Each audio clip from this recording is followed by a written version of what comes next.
ராமேஸ்வரத்திற்கு ஆன்மீக சுற்றுலா வந்த இடத்தில் முதியவர் ஒருவர் உயிரிழந்ததால் உடலை அடக்கம் செய்ய உதவியின்றி வட மாநிலத்தவர்கள் பரிதவித்தனர்.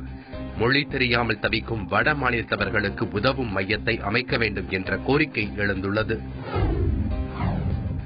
திண்டுக்கல்லில் அரசின் விலையில்லா பொருட்களுக்கான டோக்கன் வழங்கப்பட்ட போது மக்களிடையே தள்ளுமுள்ளு ஏற்பட்டது. அதிமுக பிரமுகர் ஒருவர் முன்னறிவிப்பின்றி இரவு நேரத்தில் டோக்கன் வழங்கியதால் இந்த பிரச்சனை ஏற்பட்டதாக கூறப்படுகிறது.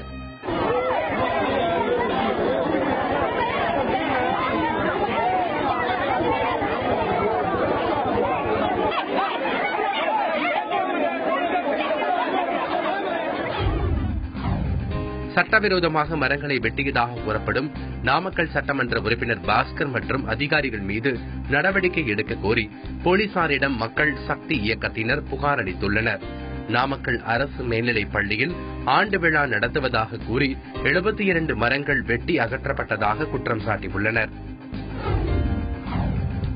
தனியார் சர்க்கரை ஆலைகள் வழங்க வேண்டிய 1500 கோடி ரூபாய் நிலுவைத் தொகையை உடனடியாக அரசு பெற்றுத்தர வேண்டும் என்று தமிழ்நாடு கரும்பு விவசாயிகள் சங்கம் கோரிக்கை விடுத்துள்ளது. இதை வலியுறுத்தி அடுத்த மாதம் முதல் வாரத்தில் சென்னையில் ஆர்ப்பாட்டம் நடத்தப்படும் என்றும் அச்சங்கத்தினர் அறிவித்துள்ளனர். ஈரோட்டில் திரையரங்குகளில் புதிய படங்களுக்கு அதிக கட்டணம் வசூலிக்கப்பட்டதை கண்டித்து ரசிகர்கள் ஆர்ப்பாட்டம் நடத்தினர். அரசு நிர்ணயித்துள்ள கட்டணத்தை வசூலிக்க நடவடிக்கை எடுக்க வேண்டும் என்றும் அவர்கள் கோஷம் எழுப்பினர். மதுவிலக்கை வலியுறுத்தி நடைபயணம் மேற்கொண்டு வரும் காங்கிரஸ் மூத்த தலைவர் குமரி ஆனந்தனுக்கு கும்பகோணத்தில் சிறப்பான வரவேற்பு அளிக்கப்பட்டது. காங்கிரஸ் பிரமுகரான அவரை வரவேற்ற தமிழ் மாநில காங்கிரஸ் கட்சியினர் வாசன் இல்லத்திற்கு அழைத்துச் சென்று விருந்து உபசரித்து அனுப்பி வைத்தனர்.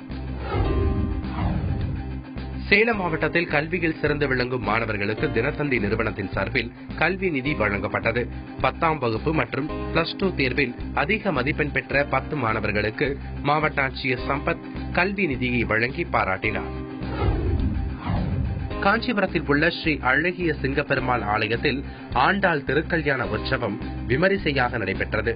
இதைத் தொடர்ந்து ஆண்டாள் சமேதர பெருமாளின் ஊஞ்சல் உற்சவத்தையும் திரளான பக்தர்கள் பக்தியுடன் கண்டு வழிபட்டனர்.